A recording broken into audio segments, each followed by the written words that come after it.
Kyle here from allmediareviews.blogspot.com. Joyce, Record Store Day 2019, the 12th annual Record Store Day, but really, all intents and purposes, I would consider this about the 7th or 8th, where the special items and all this stuff, all the hype was really given to it. But anyway, semantics.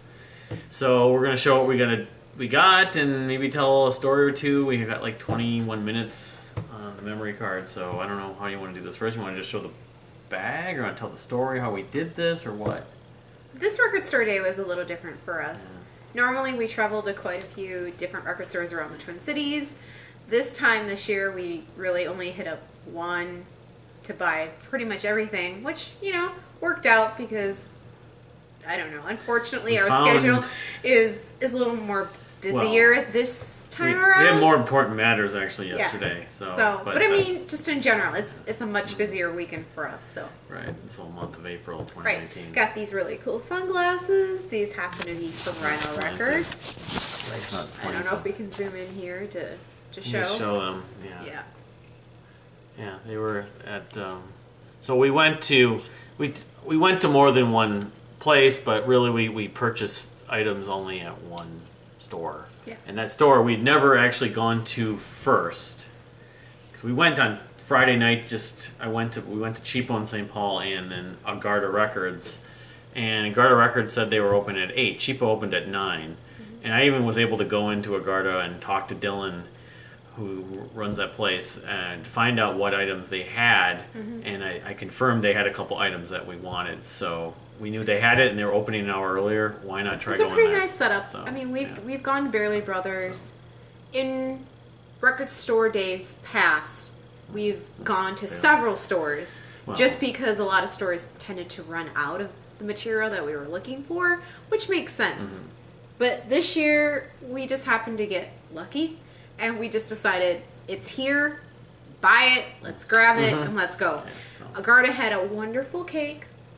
Yeah, they had cake, and we got there early enough. We've been there in the past Sadly, later, and the cake is gone. I did not get a picture of the cake. I should have, because I had the time to do it. When your hands are full. But your hands are full, and so you're we had a lot of other stuff. things we were dealing with, so we didn't want to spend as much time as we might have there. Do you want to show the bag? Yeah, here's the bag. So we got the bag, and this is the second year we've gotten one of these bags. I don't know if we showed the other one last year. So no, we did. One of the, if not the official. I thought each bag is supposed to have the 12th anniversary. It says it doesn't actually have the name. I know they had specific named. I think Cheapo may have had Cheapo on the bag we got. Cheapo had. They were giving out a Cheapo bag. Yeah. I mean, it was just their red. Is a red bag with their logo on it. It wasn't a specific record store day. It's got the date right there, and then the gerbil, as Joyce really appreciates. I think it's a little hamster. Yeah, or a hamster, not a gerbil. Whichever. I just like that he's on the record player going round and round. And then we could also show. Yeah, the other thing that we got are freebie. These guitar picks that we happen to pick up as well. Yeah. So. Joe Bonamassa, who had an item, I think, for a record store day. I don't know what this even says on the back of that. So. It's not even that important. But they're cool. All right. I'm going to take these and make them into earrings. Yeah, we got a few. We got 5 total. Anyway, so we should probably tell what we got. We got all this stuff at Agarda Records. When we showed up, I showed up there. It was like 5 after 8, and there was a line out the door, but the line out the door was moving into the store, so that was it went real quick. The full length of the line. Quick. But it was crowded in there. It's more crowded than I've ever seen it. It was standing room only, but they pretty much set things up in a pretty orderly way. So, do you want to go first, or should I go first? I only have 2 items.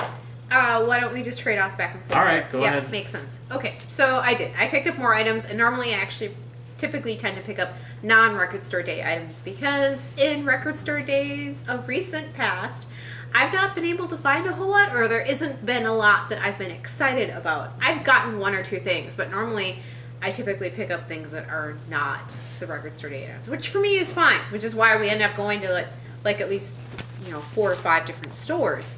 So that's cool. This year, 1 store, we went to Cheapo, and then we did hit Cheapo up for a specific reason, but yeah. But I picked up 2 LPs from the same band, and I really love The Bird and the Bee.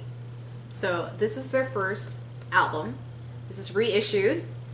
This is Gatefold. I will be showing you another one very closely, but yes, look at this.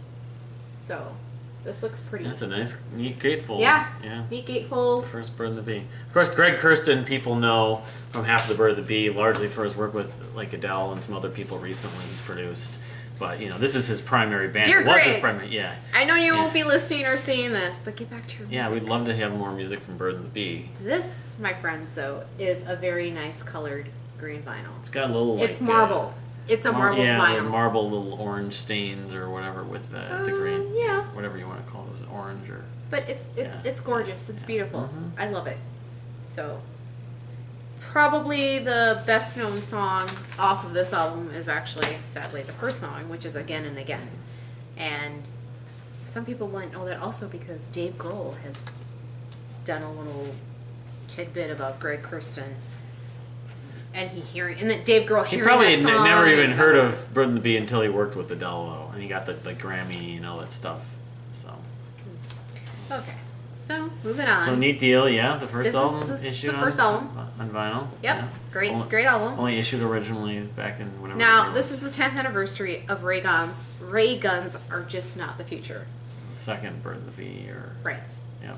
Which is their most popular album. My favorite, which I'm sure belongs to everyone else. And once again, a pretty nice gatefold of what you can see. This album, I would say, is a must-have in anyone's collection. And it's a double LP. Also, colored vinyl. Colored vinyl and again the marble. Yeah, the marbleization. Yeah. So it's a blue. Yeah. Yep. So it looks awesome. I love it.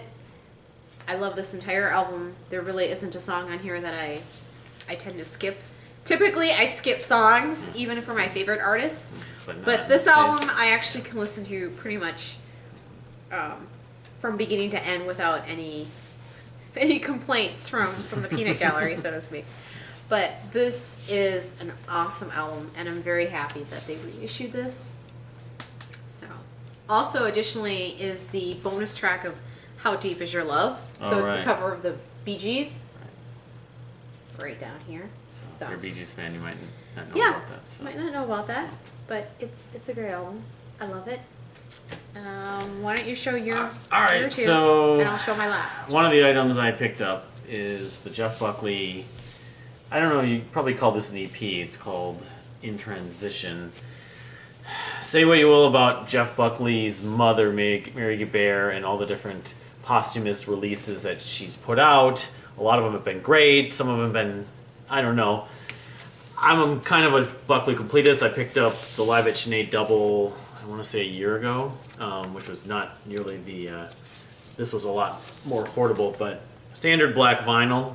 But if you're a Buckley fan or even a casual Buckley fan, this has a few unreleased demos that I've never heard, or at least the Strawberry Street I think is the biggest one.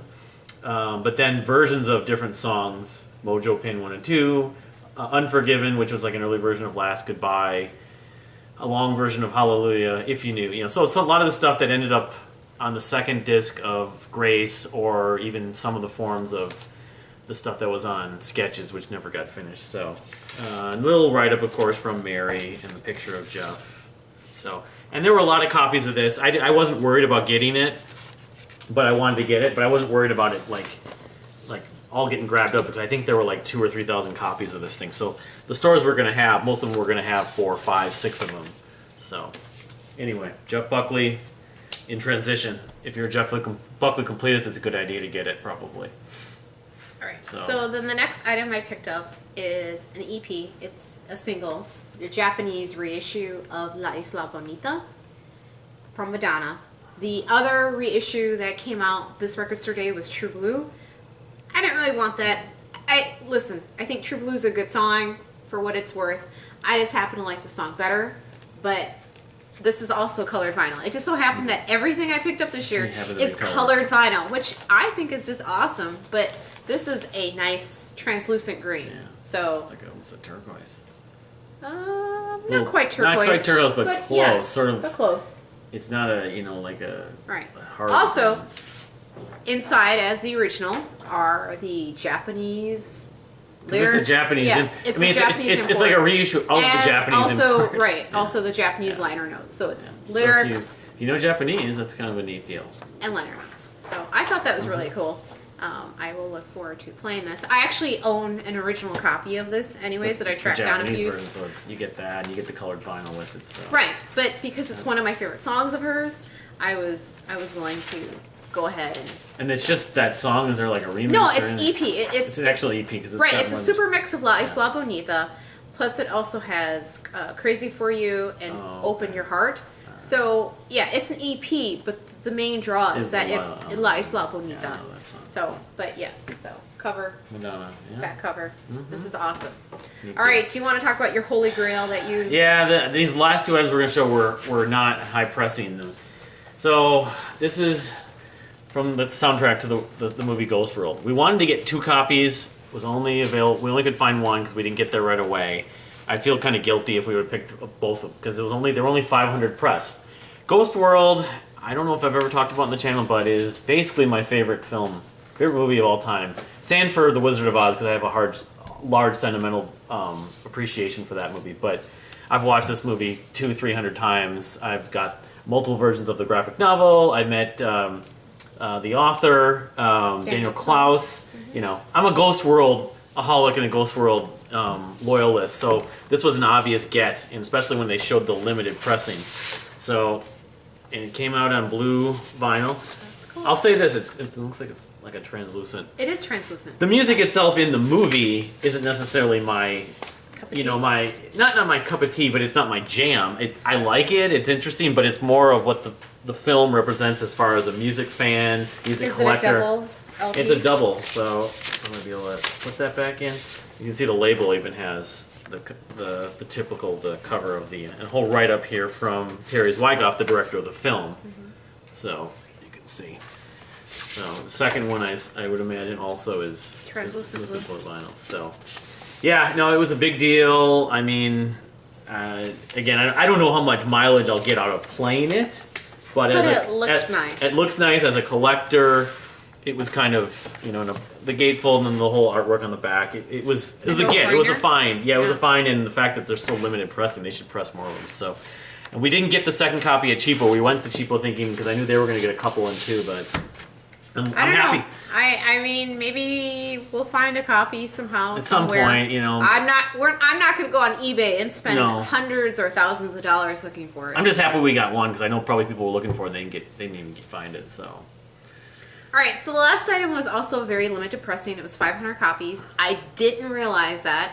This is just a band that I grew up with from the 80s. So to me, this was pure nostalgic. Not that I don't like their music, but I'm saying I can't verify that I am their most avid fan. I just like the band because, as I say, 80s music is my jam. So this is Bananarama.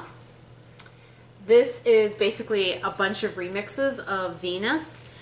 Also with Cruel Summer, and I'm going to mispronounce this, but Mana? Yeah. Evan Person or something. Yeah, I don't know that song. I obviously do know Venus. Pearson. Yeah. And this again is also in blue. So it's also that this is not translucent. This is a much darker. No, it's not like the Ghost World. It's not the Ghost World. But it is blue. But it is blue. And it was, once again, limited pressing of 500 copies. I was on the fence about getting this, but I decided when I saw it, I was like, sure, what the heck. I like this band. I like these songs. I like remixes because of dance, yes. I'm not a DJ professionally or amateurly, but I do like to dance, and so in my collection I do have a lot of the long playing 12 inches of extended mixes of a lot of and we didn't realize how few copies it were. And also on Facebook and some other places, people were talking about they were trying to find it, they couldn't find the Bananarama. The Bananarama. I was very, very surprised, maybe not be the right word, maybe shocked. Unexpectedly noted to see people wanting it. Like, I want people that wouldn't necessarily you knew that would even be in their taste, but the fact that it was 500, I mean, I don't know how many we got in this town. Maybe we got 20, 30, 50. It was like the Ghost World. Yeah, I don't know how many we got. I'm thankful I picked it up, but as I say, to me, this is an item that fits in my collection quite nicely because I have a lot of dance remixes. So So we could probably go on about our take on Record Store Day and just the future of Record Store Day and everything like that, but our memory card is running out, so we got to kind of wrap this up. But thank you for watching. If you found our video or followed us, if you want to subscribe, I'd love you to subscribe. What did you get for Record Store Day? I need to check out more of the Record Store Day videos. Yeah, maybe we could do a part 2. Maybe we'll do a part 2, yeah. Just to give a flavor of what our take was. We have done this in the past, but just an update, a 2019 version of, the soapbox of Record Store Day. And yeah, the soapbox. It was cold here this year. Why it was cold. It was moved up. Some of the record stores were complaining. There's new record stores we didn't go to, and right. Solid State last year is now known as something else, Solsta, because the record label there. Yeah, so, but we can do that in another video. Yeah, but thank you for watching. Thanks. We'll see you next time. Bye.